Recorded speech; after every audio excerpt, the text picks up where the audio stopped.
Hello guys, and welcome back to the European World Championship qualifier. I'm here with the UK National Championship winner, Jared Stone. Hi Jared, how's it going? Hiya, Luke. Hi. That was really timid. You've known me for ages. Yeah, but it's all professional now. It's all professional now, right? Okay, well, yeah. So we interviewed you at the UK National Championships because you won, and you did really well with the deck that I went on about throughout the entire weekend. I know. Did you actually watch the stream back? Yeah, I watched it all. Yeah. Oh, well, there you go. Yeah. So it was all about Ultimate Zolkin.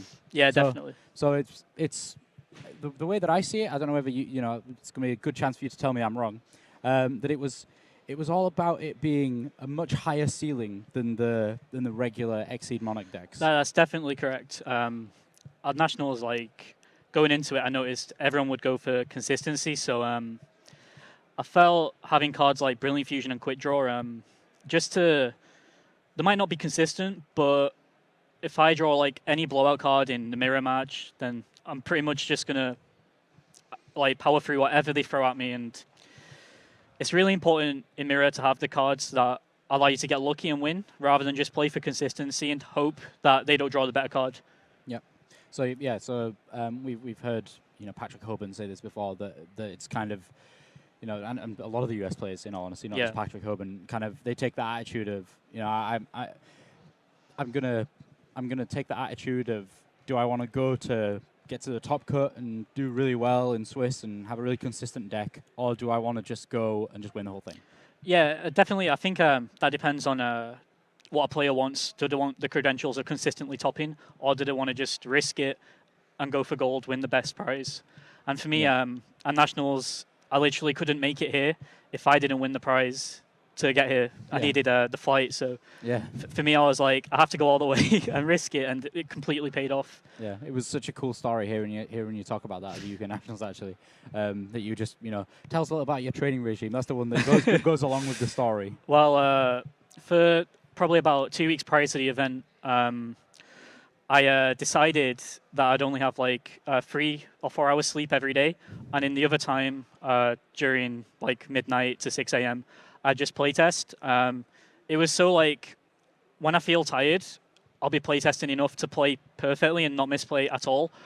And then for the bigger event like Nationals, it definitely paid off because my opponents were getting fatigued, and I felt you felt fine. I felt like I just woke up in a bed of daisies. Yeah. So I mean, and when you weren't tired, so at the start of the event, you were probably playing amazingly, on fire. Yeah, because you were like, wait, why do I have so much energy?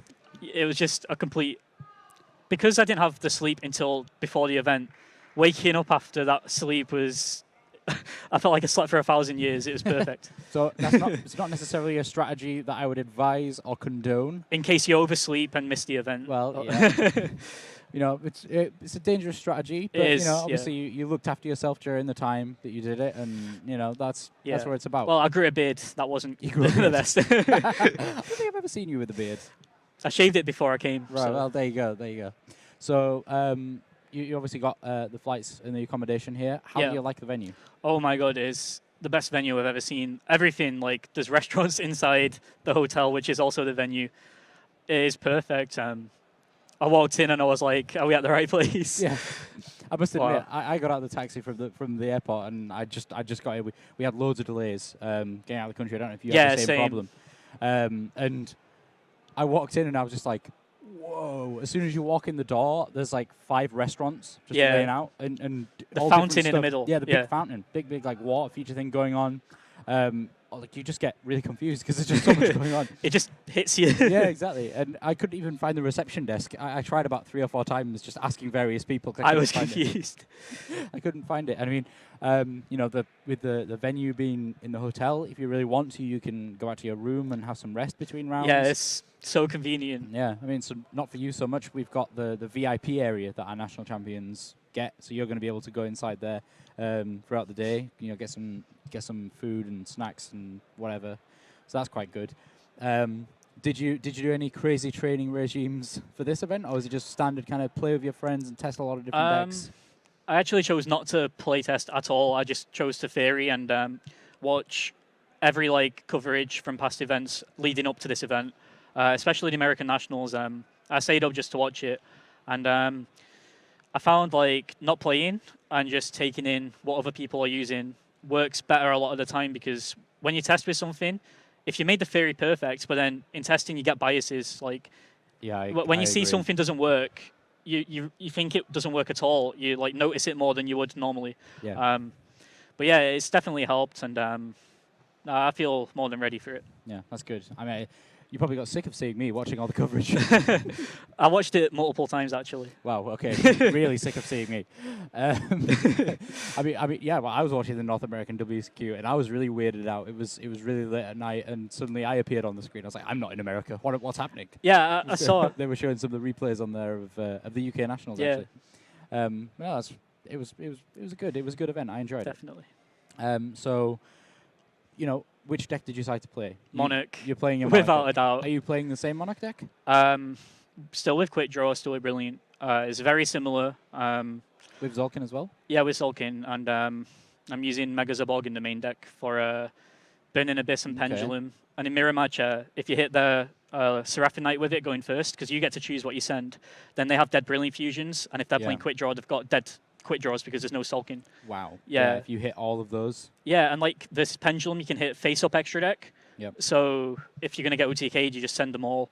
And I send Omega with Zaborg because it recycles your own cards. So I only play one Lazuli now, because when you dump 2 Omegas off Zaborg, you use one to put back Seraphonite and one to put back Lazuli. So then you don't risk drawing a second Lazuli. Hold on. Wait a minute. Let me get my head around this. So you put your own Omega in the graveyard. Yeah, from the extra deck From with the Zaborg. extra deck, so then you can recycle all of your banished. No, Omega, when it's in the graveyard, you return itself and the card in either player's grave. Yeah, to the deck. Yeah, so putting back the Seraphonite and Lazuli makes That's Brilliant really live cool. again. Yeah, that's really cool. Yeah, and it's good to put back the Pantheisms in Mirror, put back the Erebus from grave, if they don't have a card to add back. But yeah. So again, you've kind of chosen something that, you know, people might think, well, that's just never going to happen. But you're kind of catering for these crazy situations that might win you the game really easily. If I resolve it first turn against any of the meta decks, I know what they're playing, and I'm probably going to win because I've just taken their resources away. Yeah, I mean, people underestimate how much information can get you. It's sometimes. the best. Yeah, it's really good. Right, thank you very much for the interview. Thank you, Luke. And we'll be right back with more live coverage of the European Championships.